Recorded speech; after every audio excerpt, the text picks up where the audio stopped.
Welcome to chemistry class. সবাই ভালো আছো নিশ্চয়ই। আজকে আমরা ক্লাস 11 এর পিরিয়ডিক ক্লাসিফিকেশন পড়াবো। পিরিয়ডিক ক্লাসিফিকেশনে যেটা আমাদের চলছিল এখনো মৌলের ধর্মের পর্যাবৃত্তীয়তা। এই পর্যাবৃত্তীয়তা আমরা বিভিন্ন ধর্ম নিয়ে পড়াশোনা করছিলাম এবং আমাদের অলরেডি 4টা ধর্ম পড়া হয়ে গেছে। পারমাণবিক ব্যাসার্ধ, আয়নের ব্যাসার্ধ, আয়নন বিভব এবং ইলেকট্রন আসক্তি। আজকে আমরা 5ম নম্বর ধর্মটা নিয়ে পড়া শুরু করবো, সেটা হচ্ছে জারণ বিজারণ ধর্ম। আমাদের 5ম নম্বর যে ধর্মটা শুরু হবে আজকে আমাদের, সেটা হচ্ছে জারণ বিজারণ ধর্ম। জারণ বিজারণ ধর্ম আমরা ক্লাস 8 থেকে জারণ বিজারণ জিনিসটা পড়েছি। জারণ বিজারণ মানে যে কোনো একটা রাসায়নিক বিক্রিয়ায় ইলেকট্রন বর্জন বা জারণ সংখ্যার বৃদ্ধিকে বলা হয় জারণ। ইলেকট্রন বর্জন বা জারণ সংখ্যা বৃদ্ধিকে বলা হয় জারণ। আবার ওই বিক্রিয়াটাকে, ওই বিক্রিয়কটাকে আমরা বলা হয় বিজারক। আমি একটা এক্সাম্পল দিয়ে তোমাদের দেখাতে চাইছি, তাহলে তোমরা বুঝতে পারবে ক্লিয়ার করে। সোডিয়াম একটি ইলেকট্রন বর্জন করে সোডিয়াম প্লাসে পরিণত হয়। সোডিয়াম একটি ইলেকট্রন বর্জন করে সোডিয়াম প্লাসে পরিণত হয়। তাহলে এই যে বিক্রিয়াটা, এটা কি বিক্রিয়ার উদাহরণ? একটা জারণ বিক্রিয়ার উদাহরণ হলো। এই বিক্রিয়াটা কি বিক্রিয়ার উদাহরণ? জারণ বিক্রিয়ার উদাহরণ। দেখো, ইলেকট্রন বর্জন অথবা সোডিয়াম এখানে 0 থেকে সোডিয়াম প্লাস, মানে জারণ সংখ্যা বেড়ে 1 একক হলো। তাহলে সোডিয়াম থেকে সোডিয়াম প্লাস অর্থাৎ জারণ সংখ্যা বাড়লো, তাহলে এটা একটা জারণ বিক্রিয়া। আবার ইলেকট্রনীয় মতবাদ অনুযায়ী ইলেকট্রন বর্জন হয়েছে, তাই এটি জারণ বিক্রিয়া। কিন্তু সোডিয়ামকে আমরা কি বলি? বিজারক, বা আমরা এটাকে বলি বিজারণ ধর্ম। বিজারক যেটা, সেটাকে আমরা বিজারণ ধর্ম। তাহলে আমরা এখানে দুটো কথা একটু ক্লিয়ার করে বুঝে নিতে চাই। তাহলে সোডিয়াম যত সহজে ইলেকট্রন মুক্ত করবে তার বিজারণ ধর্ম তত বেশি। সোডিয়াম যত সহজে ইলেকট্রন মুক্ত করবে তার বিজারণ ধর্ম তত ভালো। আমরা আগের ক্লাসে বলেছিলাম না, যদি কোনো মৌল সহজে ইলেকট্রন মুক্ত করে একক ধনাত্মক আধানযুক্ত গ্যাসীয় ক্যাটায়নে পরিণত করে, তাকে বলা হয় তার আয়নন বিভব। তাহলে সহজে মুক্ত করলে আয়নন বিভব কম হয়, সহজে ইলেকট্রন মুক্ত করলে আয়নন বিভব কম হয়। তাহলে এখান থেকে কি বলতে পারি? নিম্ন আয়ন বিভব সম্পন্ন মৌলগুলি বিজারণ ধর্ম উচ্চ হয়। তাহলে দুটো কথা আমি আবার ক্লিয়ার করছি, ভালো করে বুঝো। তাহলে যে যত সহজে ইলেকট্রন মুক্ত করে তার আয়নন বিভব তত কম, আবার যে যত সহজে ইলেকট্রন মুক্ত করে তার বিজারণ ধর্ম তত বেশি। তাহলে যার আয়নন বিভব কম, যার আয়নন বিভব কম তার বিজারণ ধর্ম বেশি। যার আয়নন বিভব কম তার বিজারণ ধর্ম বেশি। আমরা কি পড়েছি? পর্যায় পড়া বাম থেকে ডান দিকে গেলে আয়নন বিভব বাড়ে না কমে? কমে না বাড়ে? বাড়ে। পর্যায় পড়া বাম থেকে ডান দিকে গেলে আয়নন বিভব বাড়ে, মানে বিজারণ ধর্ম কমে। উপর থেকে নিচের দিকে নামলে আয়নন বিভব বাড়ে, আয়নন বিভব বাড়ে না কমে? না কমে, মানে বিজারণ ধর্ম বাড়ে। তার উপর থেকে নিচের দিকে নামলে অর্থাৎ শ্রেণী বরাবর কি হয়? শ্রেণী বরাবর আয়নন বিভব ক্রমশ হ্রাস পায়। আয়নন বিভব হ্রাস পায় মানে বিজারণ ধর্ম বৃদ্ধি পায়। বিজারণ ধর্ম বৃদ্ধি কি ক্লিয়ার করতে পেরেছি? কারণ তুমি এখনই বললে। আবার পর্যায় বরাবর বিজারণ ধর্ম হ্রাস। কারণ আমি কি দেখলাম? পর্যায় বাম থেকে গেলে আয়নন বিভব বাড়ে, আয়নন বিভব বাড়ে মানে বিজারণ ধর্ম কমে। কারণ এখনই তো বললাম যে বিজারণ ধর্ম বেশি মানে আয়নন বিভব কম। আমি আবার বলছি, ক্লিয়ার করে নাও। যদি কোনো মৌল যত সহজে ইলেকট্রন মুক্ত করে তার বিজারণ ধর্ম তত বেশি। যত সহজে ইলেকট্রন মুক্ত করে গ্যাসীয় ক্যাটায়নে পরিণত হয় তার আয়নন বিভব তত কম হয়। অর্থাৎ যার আয়নন বিভব কম তার বিজারণ ধর্ম বেশি। আয়নন বিভব কম, বিজারণ ধর্ম বেশি। পর্যায় বাম থেকে দিকে গেলে আয়নন বিভব বেশি, বিজারণ ধর্ম কম। শ্রেণীর উপর থেকে গেলে আয়নন বিভব কম, বিজারণ ধর্ম বেশি। এই হচ্ছে বিজারণ ধর্ম। এবার আবার একটা এক্সাম্পল আমি তোমাদেরকে দিচ্ছি, তাহলে এটা বিজারণ ধর্ম সাপেক্ষে বিষয়টা হয়ে গেল। এবার আমি তোমাদের আবার একটা এক্সাম্পল দিচ্ছি, সেটা হচ্ছে Cl একটি ইলেকট্রন নিয়ে Cl মাইনাসে পরিণত হয়। এটা কিসের উদাহরণ? বিজারণের উদাহরণ। তোমরা দেখো, কেন ইলেকট্রন গ্রহণকে বলা হয় বিজারণ, আবার জারণ সংখ্যার হ্রাসকে বলা হয় বিজারণ। তাহলে এখানে জারণ সংখ্যা তো ছিল 0, এখানে জারণ সংখ্যা তো হচ্ছে -1, তাহলে জারণ সংখ্যা হ্রাস ঘটেছে, তাহলে এটা একটা বিজারণ। ইলেকট্রন গ্রহণকে বলা হয় বিজারণ, আবার জারণ সংখ্যার হ্রাসকেও আমরা কি বলি বিজারণ। তাহলে এখানে ইলেকট্রন গ্রহণ হয়েছে, এখানে ইলেকট্রন গ্রহণ হয়েছে, আবার জারণ সংখ্যা হ্রাসও ঘটেছে, তাই এটাও একটা কি বিক্রিয়া ধরনের বিজারণ বিক্রিয়া। তাহলে এটা যদি বিজারণ বিক্রিয়া হয় তাহলে এর কি ধর্ম আছে, জারক বা জারণ ধর্ম আছে। এর একটি জারক বা এর জারণ ধর্ম আছে। এবার একটু ভালো করে দেখি তো, যে যত সহজে ইলেকট্রন গ্রহণ করে তার জারণ ধর্ম তত বেশি, যে যত সহজে ইলেকট্রন গ্রহণ করে তার জারণ ধর্ম তত বেশি, যে যত সহজে ইলেকট্রন গ্রহণ করে তার জারণ ধর্ম তত বেশি। আবার যে যত সহজে ইলেকট্রন গ্রহণ করে অ্যানায়নে পরিণত হয় তার ইলেকট্রন আসক্তি বা ইলেকট্রন গ্রহণ এনথালপি তত উচ্চ। আমরা আগের ক্লাসে পড়েছি, আবার বলছি, যে যত সহজে ইলেকট্রন গ্রহণ করে অ্যানায়নে পরিণত হয় তার ইলেকট্রন আসক্তি বা ইলেকট্রন গ্রহণ এনথালপি তত বেশি। তার ইলেকট্রন গ্রহণ এনথালপি বা ইলেকট্রন আসক্তি বাড়লে জারণ ধর্ম বাড়ে, জারণ ধর্ম যত বাড়ে ইলেকট্রন আসক্তি তত বাড়ে। বাম থেকে ডান দিকে গেলে ইলেকট্রন আসক্তি বাড়ে, জারণ ধর্ম বাড়ে। তাহলে বাম থেকে ডান দিকে গেলে জারণ ধর্ম বাড়বে, জারণ ধর্ম বাড়বে। উপর থেকে নিচেতে গেলে ইলেকট্রন আসক্তি কমবে, মানে জারণ ধর্ম কমবে।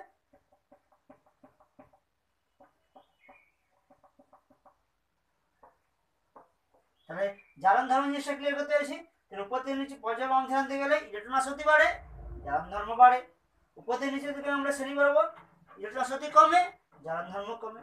তাহলে এটাই হচ্ছে আমাদের কাছে জারণ বিজারণ ধর্ম। তাহলে জারণ বিজারণ ধর্ম একটা সাধারণ কথা, এবারে ক্লিয়ার করে নাও, মাথায় ঢুকিয়ে নাও জিনিসটা। বিষয়টা কি, যে নিম্ন আয়নীয়ন বিভব সম্পন্ন মৌলগুলি সর্বদা তীব্র বিজারক হয়।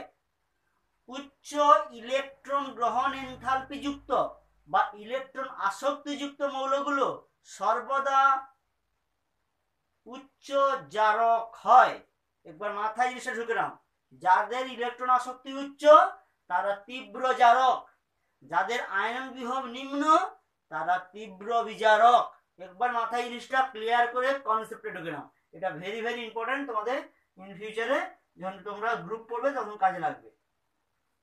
5 নম্বর ধর্ম বুঝতে পারছো সবার থেকে। নাম্বার 6,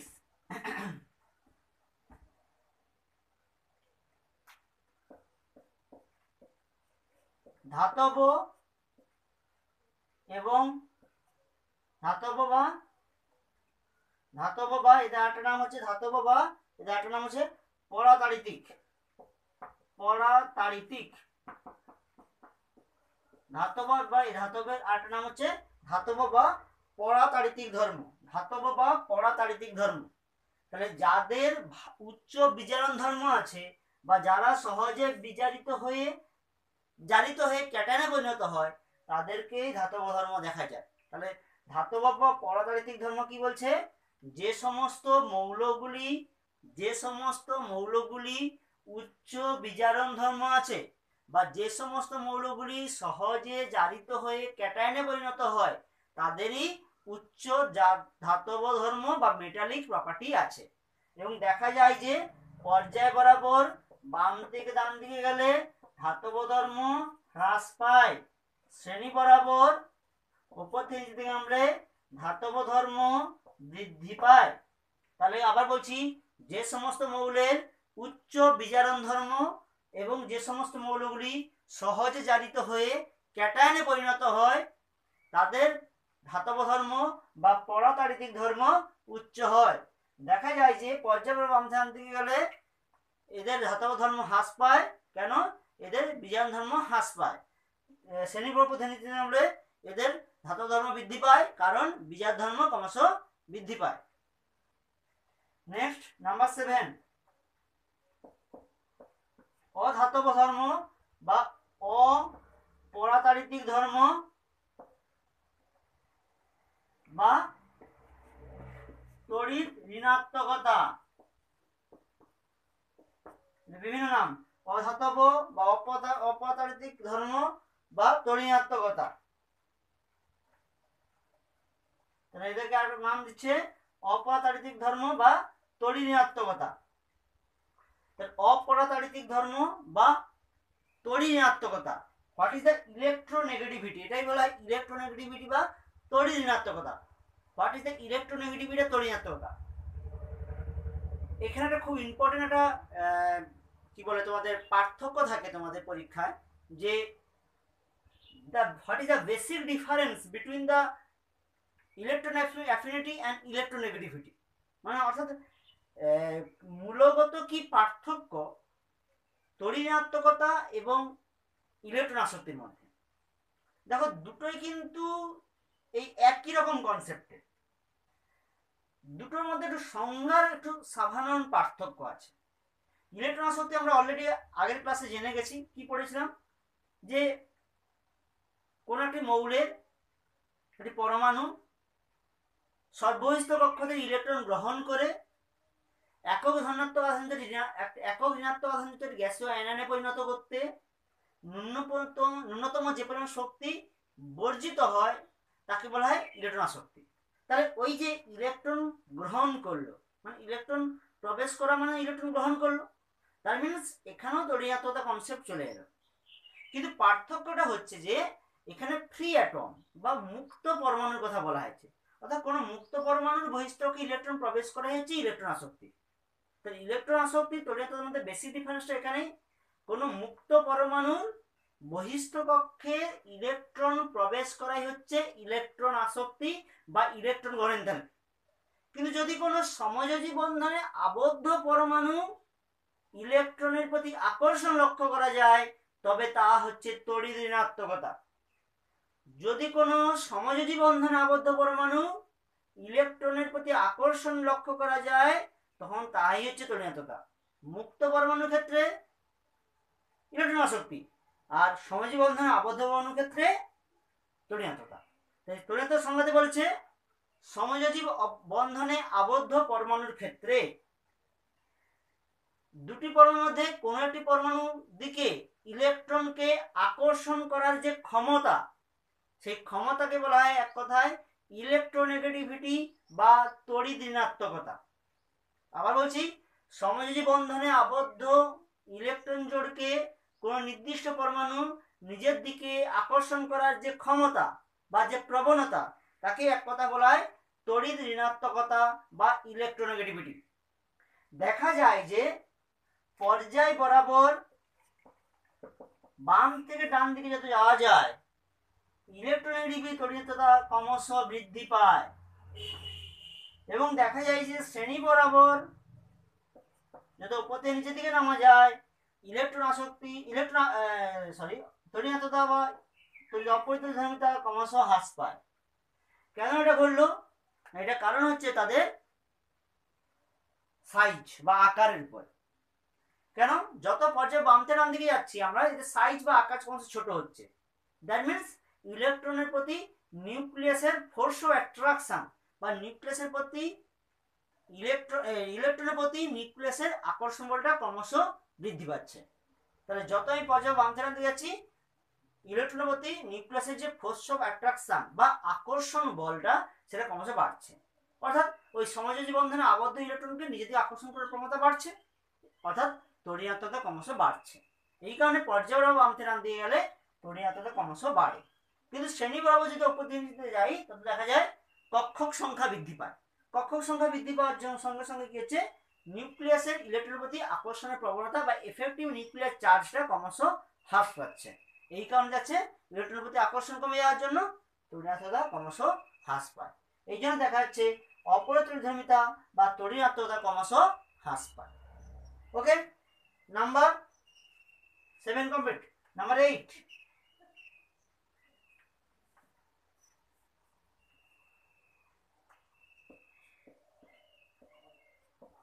ঘনত্ব, গলনাঙ্ক, স্ফুটনাঙ্ক। তিনটে ধর্মকে আমি এক জায়গায় পড়ে দিলাম, একই রকম কনসেপ্ট।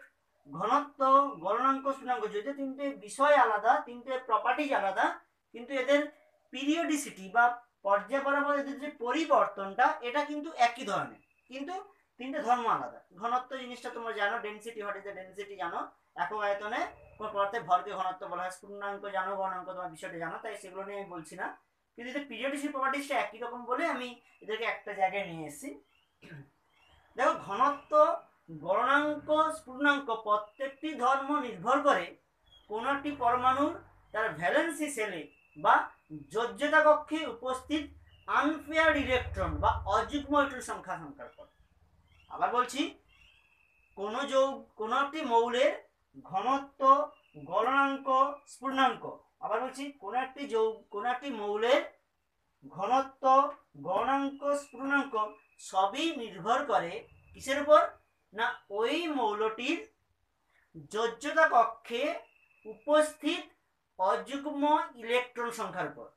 কোন একটি মৌলের ঘনত্ব, গলনাঙ্ক, স্ফুটনাঙ্ক নির্ভর করে ওই মৌলটির যোজ্যতা কক্ষে উপস্থিত অযুগ্ম ইলেকট্রন সংখ্যার উপর। যার যোজ্যতা কক্ষে অযুগ্ম ইলেকট্রন সংখ্যা যত বেশি, তার ঘনত্ব, গলনাঙ্ক, স্ফুটনাঙ্ক তত বেশি। দেখা যায় যে পর্যায় বরাবর বাম থেকে ডান দিকে গেলে গ্রুপ 3 থেকে 4 এখানে ঘনত্ব বা গলনাঙ্ক বা স্ফুটনাঙ্ক সর্বাধিক হয়, অর্থাৎ সর্বোচ্চ হয়, বৃদ্ধি পেয়ে সর্বোচ্চ হয়। তাহলে ক্রমশ বৃদ্ধি পেয়ে সর্বোচ্চ হয়। তারপর দেখা যায় 4 এর পর আবার হ্রাস পেতে থাকে। কেন এরকম হয়? না দেখো, যখন আমি গ্রুপ 3 থেকে 4 এর দিকে যাব, তো তার আনপেয়ার্ড ইলেকট্রন বা অযুগ্ম ইলেকট্রন সংখ্যা সর্বাধিক হবে। তারপর 4, 5 এর পর থেকে আবার এক করে পেয়ার হতে শুরু করবে, আবার জোড় হতে শুরু করবে। তোমার ইলেকট্রন বিন্যাস যখন করবে, তোমরা তো অলরেডি ইলেকট্রন বিন্যাস করতে শিখে গেছো। তোমরা 13 নম্বর, 14 নম্বর, 15 নম্বর NH2 NP1, NH2 NP2, NH2 NP3, দেখো এক এক করে হলো। NH2 NP4 দেখো আবার জোড় হয়ে গেল, NH2 NP5 দেখো আবার জোড় হয়ে গেল। তাহলে দেখো অযুগ্ম সংখ্যা ক্রমশ কমে গেল। তাহলে অযুগ্ম সংখ্যা কমে যাওয়া মানে তার ভ্যালেন্সি, তার ঘনত্ব, তার গলনাঙ্ক, তার স্ফুটনাঙ্ক আবার কমতে শুরু করে। এই জন্য দেখা যায় পর্যায় অন্তে নামতে গেলে গ্রুপ 3, 4 এ গিয়ে সর্বোচ্চ হয়, তারপরে আবার ক্রমশ কমতে থাকে। এইভাবে এদের পিরিয়ডিসিটি বা প্রপার্টিজ গুলো দেখা যায়। ক্লিয়ার হয়ে গেছে? নাম্বার 9,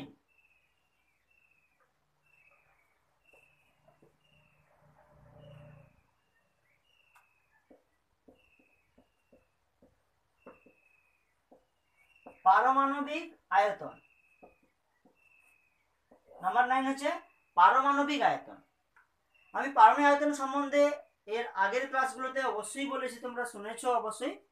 সায়েন্টিস্ট লোথার মেয়ার এই পারমাণবিক আয়তন কিভাবে পারমাণবিক ওয়েট বা পারমাণবিক ভরের সঙ্গে পরিবর্তিত হয় সেই সম্পর্কিত একটি তথ্য দিয়েছিলেন মেন্ডেলিভের পর্যায় সূত্র আবিষ্কারের সমসাময়িক, এবং তিনি সেটা সপ্তশীর্ষ লেখচিত্র নামক একটা ডায়াগ্রাম দিয়ে সেটা আমাদের কাছে দেখিয়েছিলেন, এবং সেটা তোমাদের আমি গ্রাফিক্যালি দেখিয়েছি যে ওই লেখচিত্রে কে কিভাবে অবস্থান করছে, এবং সেইভাবে তিনি ওই মৌলগুলোকে তাদের পিরিয়ডিসিটি বা প্রপার্টিসগুলো দেখাতে চেয়েছিলেন।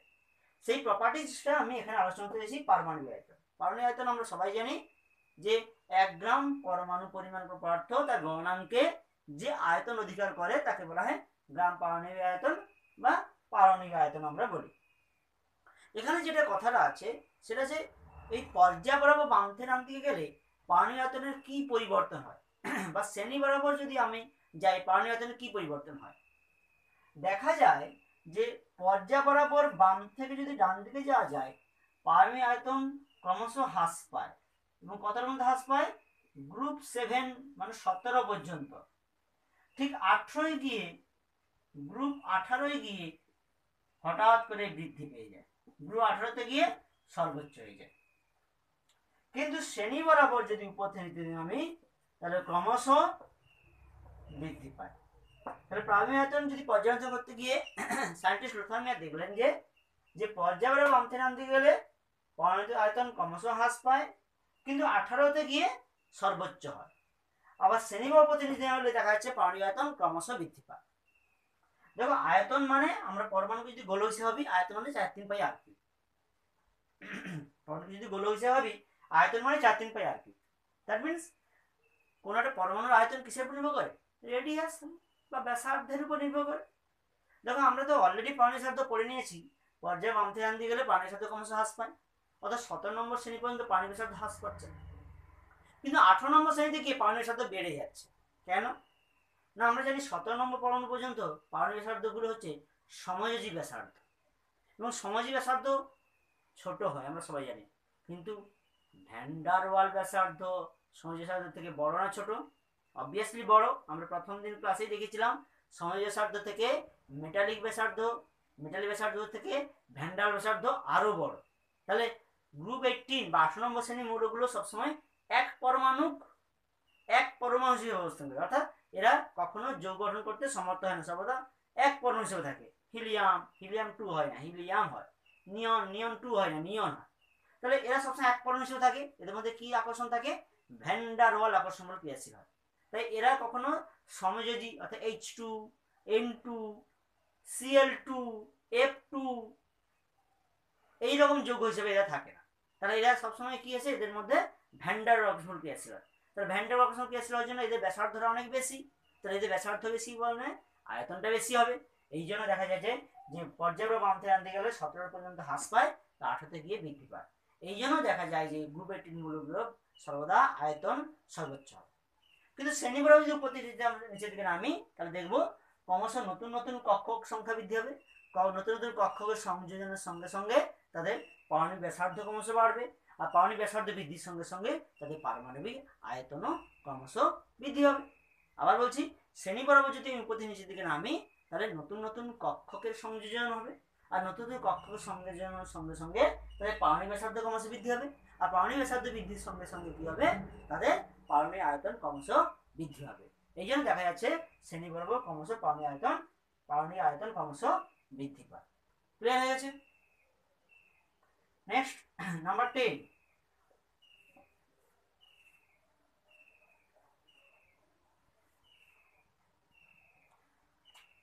অক্সাইড।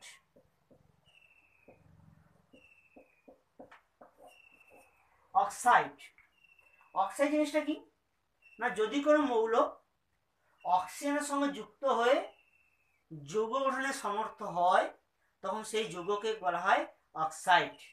যদি কোনো মৌল অক্সিজেনের সঙ্গে যুক্ত হয়ে যৌগ গঠনে সমর্থ হয়, তখন ওই মৌলকে বলা হয়, ওই যৌগকে বলা হয় অক্সাইড। আবার রিপিট করছি, যদি কোনো মৌল অক্সিজেনের সঙ্গে যুক্ত হয়ে যৌগ গঠনে সমর্থ হয়, তখন ওই যৌগকে বলা হয় অক্সাইড। অক্সাইডের বিভিন্ন রকম শ্রেণীবিভাগ আছে। আমরা যে শ্রেণীবিভাগটা করব সেটা হচ্ছে তাদের প্রকৃতির সাপেক্ষে। যে অক্সাইডগুলো জলের সঙ্গে যুক্ত হয়ে অ্যাসিড উৎপন্ন করে তাদেরকে বলা হয় আম্লিক অক্সাইড। যে অক্সাইডগুলো জলের সঙ্গে যুক্ত হয়ে বা জলের সঙ্গে বিক্রিয়া করে ক্ষার উৎপন্ন করে তাদের বলা হয় ক্ষারীয় অক্সাইড। এবং যে অক্সাইডগুলো অ্যাসিড ক্ষার উভয়ের সঙ্গে বিক্রিয়া করতে সমর্থ হয় তাদেরকে বলা হয় উভধর্মী অক্সাইড। আর যে অক্সাইডগুলো অ্যাসিড ক্ষার কারোর সঙ্গে বিক্রিয়া করতে সমর্থ হয় না তাদেরকে বলা হয় প্রশম অক্সাইড। তাহলে আমরা এই বিষয়গুলো আলোচনা করব। এখানে যেটা দেখব আমরা, যে যারা পি ব্লকের মৌলগুলো অর্থাৎ গ্রুপ 13 থেকে গ্রুপ 17 পর্যন্ত যে মৌলগুলো, তারা যে অক্সাইড তৈরি করে সে অক্সাইডগুলো হচ্ছে আম্লিক অক্সাইড। গ্রুপ 13 থেকে গ্রুপ 17 পর্যন্ত যে মৌলগুলো অক্সাইড তৈরি করে সে অক্সাইডগুলো আছে আম্লিক অক্সাইড। এবং গ্রুপ 1 থেকে গ্রুপ 2 পর্যন্ত যে মৌলগুলো থাকে তারা যে অক্সাইড তৈরি করে তাদেরকে বলা হচ্ছে ক্ষারীয় অক্সাইড। আর গ্রুপ 12 থেকে গ্রুপ 13 পর্যন্ত যে মৌলগুলো থাকে তারা যে অক্সাইড তৈরি করে তাদেরকে বলা হচ্ছে উভধর্মী অক্সাইড। আর কিছু ব্যতিক্রম আছে যেগুলো আছে প্রশম অক্সাইড হিসেবে আচরণ করে। তাহলে মূলত এই ধরনের অক্সাইডগুলো দেখা যায়। 1, 2 হচ্ছে ক্ষারীয় অক্সাইড, যারা মাঝামাঝি আছে তারা উভধর্মী অক্সাইড, যারা 13 থেকে 17 মধ্যে আছে তারা আছে আম্লসার তৈরি করে। এটা আমরা সাধারণত একটা রাফলি একটা আমরা এদের মধ্যে এদের কোয়ালিটি বিচার করলাম, কিন্তু প্রকৃতপক্ষে এরকম ব্যাপারটা হয় না। সাধারণত দেখা যায় যে যে কোনো মৌলের অধাতব ধর্ম যত বাড়ে, অর্থাৎ যত আমি পর্যায়ক্রমে বাম থেকে ডান দিকে যাব, তাদের আম্লিকতা বা আম্লিক প্রকৃতি ক্রমশ বৃদ্ধি পাবে। তাহলে আবার বললাম, কোনো একটি অক্সাইডে উপস্থিত মৌলটির অধাতব ধর্ম যত বাড়বে তার আম্লিকতা ক্রমশ বাড়বে। আর যদি সেটা একই মৌলের অক্সাইড হয়, সেক্ষেত্রে তার জারণ সংখ্যা যত বৃদ্ধি পাবে তার আম্লিকতা তত বাড়বে। আমি দুটো এক্সাম্পল দিয়ে এই জিনিসটা বোঝাতে চাইছি, তোমরা বোঝার চেষ্টা করো। দুটো এক্সাম্পল দিচ্ছি আমি তোমাদের কাছে। ধরো আমি একটা বললাম Al2O3 SO3 Cl2O7। এটা দেখো অ্যালুমিনিয়ামটা আছে গ্রুপ 13, সালফারটা আছে গ্রুপ 16, ক্লোরিনটা আছে গ্রুপ 17। গ্রুপ 17, তাহলে সবচেয়ে অধাতব ধর্ম বেশি হচ্ছে গ্রুপ 17, তাহলে এর আম্লিকতা সবচেয়ে বেশি। তারপরে গ্রুপ 16, তারপরে হচ্ছে গ্রুপ 30। অর্থাৎ অধাতব ধর্ম যত বাড়বে এদের আম্লিকতা বা আম্লিক প্রকৃতি ক্রমশ তত বাড়বে। তাহলে এদের আম্লিকতা ক্রমশ বাড়বে, আম্লিকতা। কিন্তু যদি আমি একই মৌলের অক্সাইড নেই, ধরো N2O, NO, NO2, N2O5, সেক্ষেত্রে বলছে একই মৌলের অক্সাইড হলে যার জারণ সংখ্যা যত বেশি হবে তার আম্লিকতা তত বেশি হবে। ধরো এই জারণ সংখ্যা হচ্ছে +5, এই জারণ সংখ্যা হচ্ছে +4, এই জারণ সংখ্যা হচ্ছে +2, এই জারণ সংখ্যা হচ্ছে +1। তাহলে এক্ষেত্রে দেখা যাচ্ছে যার জারণ সংখ্যা বেশি তার আম্লিকতা বেশি। তাহলে একই মৌলের অক্সাইড হলে তাহলে জারণ সংখ্যা বাড়লে আম্লিকতা বাড়ে, আর ভিন্ন মৌলের অক্সাইড হলে কি ওই মৌলটির অধাতব ধর্ম যত বাড়বে তার আম্লিকতা ক্রমশ বৃদ্ধি পাবে। ক্লিয়ার হয়েছে? তাহলে এইভাবে আমরা বিভিন্ন মৌলগুলি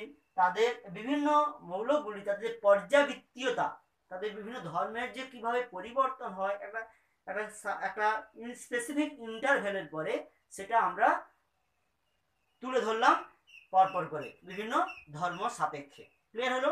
লাস্ট বিষয় আমাদের এই চ্যাপ্টারে বাকি আছে, সেটা আছে ডায়াগোনাল রিলেশনশিপ বা কৌণিক সম্পর্ক। লাস্ট যেটা বিষয় আমাদের আছে সেটা হচ্ছে কৌণিক সম্পর্ক বা ডায়াগোনাল রিলেশনশিপ। খুব ইম্পর্টেন্ট আমাদের একটা বিষয়, কৌণিক সম্পর্ক বা কর্ণ সম্পর্ক বা ডায়াগোনাল রিলেশনশিপ। আমি একটা লিখে ফেলি কিছু জিনিস। লিথিয়াম,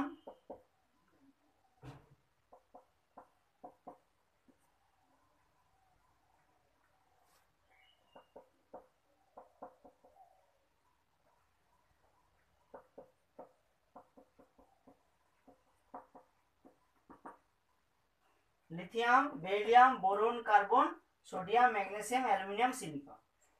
লিথিয়ামের সঙ্গে ম্যাগনেসিয়ামের, বেরিলিয়ামের সঙ্গে অ্যালুমিনিয়ামের, বোরনের সঙ্গে সিলিকনের, এই যে 3 জোড়া মৌল দেখতে পাচ্ছ, এদের দেখা যায় লিথিয়ামের সঙ্গে ম্যাগনেসিয়ামের, বেরিলিয়ামের সঙ্গে অ্যালুমিনিয়ামের, বোরনের সঙ্গে সিলিকনের ধর্মের মিল খুঁজে পাওয়া যায়। যদিও এরা প্রত্যেকে আলাদা ধর্মের, আলাদা, এটা গ্রুপ 1-এ, এটা গ্রুপ 2-তে, এটা গ্রুপ 13-এ, এটা গ্রুপ 14-এ, যদিও এরা ভিন্ন ভিন্ন শ্রেণীতে অবস্থান করছে, তবুও এদের ধর্মের মধ্যে সাদৃশ্য, ভৌত রাসায়নিক ধর্মের মধ্যে সাদৃশ্য লক্ষ্য করা যায়। এই যে ভৌত রাসায়নিক ধর্মের মধ্যে সাদৃশ্য লক্ষ্য করা যাচ্ছে, যেহেতু এদের সাদৃশ্যটা কোনাকুনি লক্ষ্য করা যাচ্ছে, এই জন্য এই সম্পর্কে বলা আছে কর্ণ সম্পর্ক। ডেফিনিশনটা যদি বলি, কোনো নির্দিষ্ট পর্যায়ে নির্দিষ্ট শ্রেণীর মৌলের সঙ্গে তার ঠিক পরের পর্যায়ে পরের শ্রেণীর মৌলের ভৌত রাসায়নিক ধর্মের মধ্যে সাদৃশ্য লক্ষ্য করা যায়। যেহেতু এই সম্পর্কটা দুটি কোনাকুনি মৌলের মধ্যে লক্ষ্য করা যায়, তাই এই সম্পর্ককে বলা হয় কর্ণ সম্পর্ক বা কৌণিক সম্পর্ক বা ডায়াগোনাল রিলেশনশিপ। তাহলে আবার বলছি, একটা নির্দিষ্ট পর্যায়ে নির্দিষ্ট শ্রেণীর মৌলের সঙ্গে, তারা একটি নির্দিষ্ট পর্যায়ে নির্দিষ্ট শ্রেণীর মৌলের সঙ্গে তার ঠিক পরের পর্যায়ের পরের শ্রেণীর মৌলের মধ্যে ভৌত রাসায়নিক ধর্মের মধ্যে সাদৃশ্য লক্ষ্য করা যায়। যেহেতু এই সাদৃশ্যযুক্ত দুটো মৌল পরস্পরের কোনাকুনি অবস্থিত, তাই এই সম্পর্কে বলা হয় কর্ণ সম্পর্ক বা কৌণিক সম্পর্ক বা ডায়াগোনাল রিলেশনশিপ। এবার এখানে একটা প্রশ্ন, যে তারা যদি ভিন্ন শ্রেণীতে অবস্থান করে, তাদের প্রত্যেক শ্রেণীযুক্ত মৌল যদি ধর্মের সাদৃশ্য থাকে, তাহলে কিভাবে দুটো কোনাকুনি মৌলের মধ্যে সাদৃশ্য লক্ষ্য করা গেল? তাহলে কি মেন্ডেলিফের, তাহলে কি বোরের পর্যায় সারণীতে, যে তাহলে কি মজলে তত্ত্ব অনুযায়ী আমরা যে এত কিছু শিখলাম, এত কিছু পর্যায়তত্ত্ব শিখলাম, তা কি সব ভুল? তাহলে শ্রেণী বরাবর যে মৌলগুলো ধর্মের মধ্যে সাদৃশ্য নেই, তাদের মধ্যে ধর্মের মধ্যে কি ভিন্নতা আছে? উত্তর হবে না। তাহলে তাদের অবশ্যই একই শ্রেণীভুক্ত মৌলগুলো ধর্মের সাদৃশ্য অবশ্যই আছে। তাহলে কেন কর্ণ সম্পর্ক দেখা যাবে? কর্ণ সম্পর্ক দেখা যাচ্ছে কেন? কর্ণ সম্পর্ক দেখা যাচ্ছে যে কারণে, তাকে বলা হয় চার্জ ডেনসিটি। তাহলে কর্ণ সম্পর্কের কারণটা হচ্ছে যেটা, সেটা হচ্ছে যাকে বলা হয় চার্জ ডেনসিটি। কর্ণ সম্পর্কের কারণ হচ্ছে charge density. Charge density means charge by size. Charge by size. কর্ণ সম্পর্কের কারণই হচ্ছে চার্জ ডেনসিটি। কর্ণ সম্পর্কের কারণ হচ্ছে চার্জ ঘনত্ব বা আধান ঘনত্ব। দেখো, যখন আমরা পর্যায়ক্রমে বাম থেকে ডান দিকে যাব, তত এদের আধান যেমন বাড়বে, বাম থেকে ডান দিকে যাবো বা উপর থেকে যাবো, দেখো চার্জ যেমন বাড়বে, চার্জ যেমন বাড়বে, সাইজ, চার্জ যেমন কমবে, সাইজ তেমন কমবে। চার্জ যেমন বাড়বে, সাইজ তেমন বাড়বে। অর্থাৎ উপরটা যেমন বাড়বে, নিচটা তেমন বাড়বে। উপরটা যেমন কমবে, নিচটা তেমন কমবে। অর্থাৎ সবসময় রেশিওটা বা অনুপাতটা সর্বদা স্থির থাকে। আমি আবার বলছি, আমি যখন নির্দিষ্ট পর্যায় বরাবর বাম থেকে ডান দিকে যাই বা উপর থেকে নিচের দিকে যাই, তাহলে আমার রেশিওতে দেখা যায় চার্জ এবং সাইজের যে অনুপাতটা সর্বদা স্থির বা ধ্রুবক থাকে। এই কারণে যা যায় তাদের ধর্মটাও সর্বদা একই থাকে। অর্থাৎ লিথিয়ামের ক্ষেত্রে তার চার্জ বাই সাইজ রেশিওটা যা হয়, ম্যাগনেসিয়ামের ক্ষেত্রেও দেখা যায় চার্জ বাই সাইজ রেশিওটা একই থাকে। দুজনের ক্ষেত্রে এই চার্জ বাই সাইজ রেশিওটা, অর্থাৎ চার্জ ডেনসিটিটা দুজনের ক্ষেত্রে সমান হয় বলে দুজনের মধ্যে ভৌত রাশির ধর্মটা একই হয় বা ভৌত রাশির ধর্মের মধ্যে সাদৃশ্য লক্ষ্য করা যায়। আবার রিপিট করছি, যে লিথিয়ামের ক্ষেত্রে চার্জ বাই সাইজ রেশিও বা চার্জ বাই সাইজের অনুপাত, অর্থাৎ চার্জ ডেনসিটির মান যা হয়, ম্যাগনেসিয়ামের ক্ষেত্রেও চার্জ বাই সাইজ রেশিও বা চার্জ ও সাইজের যে অনুপাতটা একই থাকে। এই কারণে দুজনের মধ্যে ধর্মের অনুপাত পাওয়া যায়, ধর্মের সাদৃশ্য পাওয়া যায়। ঠিক একইভাবে বেরিলিয়ামের ক্ষেত্রে যা হয়, অ্যালুমিনিয়ামের ক্ষেত্রেও তাই হয়। কি তাই হয়? চার্জ ডেনসিটি একই হয়। ঠিক একইভাবে বোরন এবং সিলিকনের ক্ষেত্রেও চার্জ ডেনসিটিটা একই হয়। তাই এদের মধ্যে ধর্মের সাদৃশ্য লক্ষ্য করা যায়। ক্লিয়ার হলো? তাহলে তাহলে এই কারণে আমরা এই তিন জোড়া মৌলের মধ্যে কর্ণ সম্পর্ক পাই। প্রশ্নটা তাহলে এরপরে কেন দেখা গেল না? অর্থাৎ গ্রুপ 14-এ কেন আমরা কর্ণ সম্পর্ক দেখতে পেলাম না? আর প্রশ্ন, গ্রুপ পর্যায় 3-তে কেন আমরা কর্ণ সম্পর্ক দেখতে পেলাম না? অর্থাৎ পর্যায় 3 বা গ্রুপ 14-এ কেন আমরা দেখলাম না? তার কারণ হচ্ছে গ্রুপ 15-এর ক্ষেত্রে আমরা অর্ধপূর্ণ বা পরিপূর্ণ কক্ষের সুস্থিতি দেখতে পাই। অর্থাৎ তার ডিফারেন্স স্টেবিলিটি বা আদার্স কোনো স্থায়িত্ব প্রপার্টিজ আছে, যেটা 14 বা 13 বা 2 বা 1 এর মধ্যে নেই। এই কারণে আমি 15-তে ওই চার্জ ডেনসিটি রেশিওটা দিয়ে ব্যাখ্যা করতে পারবো না, বা চার্জ ডেনসিটি রেশিওটা এক্ষেত্রে কার্যকারী হয় না। ঠিক একই জিনিস গ্রুপ পিরিয়ড 3-তে যখন আমরা চলে যাব, যখন পিরিয়ড 4-এ চলে যাব, আমরা পিরিয়ড 4-এ যখন চলে যাব, তখন আমাদের কাছে কি চলে আসবে? ডি ব্লক এলিমেন্ট বা সন্ধিগত মৌল চলে আসবে। সন্ধিগত মৌলগুলো প্রপার্টিজ বা ট্রানজিশন এলিমেন্টগুলো প্রপার্টিজ এস ব্লক বা পি ব্লক মৌলগুলোর মতো নয়। তাই সেক্ষেত্রেও তাদেরকে চার্জ ডেনসিটি বিষয় দিয়ে কার্যকারিতা লক্ষ্য করা যাবে না। এই কারণে আমরা গ্রুপ 15 মৌলগুলোর ক্ষেত্রেও দেখতে পাই না, আর চতুর্থ পর্যায়ের মৌলগুলোর ক্ষেত্রেও কর্ণ সম্পর্ক দেখতে পাই না। কেবলমাত্র এই তিন জোড়া মৌল ক্ষেত্রেই আমরা কর্ণ সম্পর্ক দেখতে পাই। ক্লিয়ার হলো? আমাদের নেক্সট চ্যাপ্টার পিরিয়ডিক ক্লাসিফিকেশন চ্যাপ্টারটাও আমরা কমপ্লিট করে ফেললাম। কারো কিছু অসুবিধা নেই নিশ্চয়ই? ভালো করে পড়ো, যদি অসুবিধা থাকে অবশ্যই জানাবে তোমরা। আমরা নেক্সট রেটে নতুন চ্যাপ্টার আবার শুরু করবো। ঠিক আছে, তাহলে আজকে এতটাই থাকলো।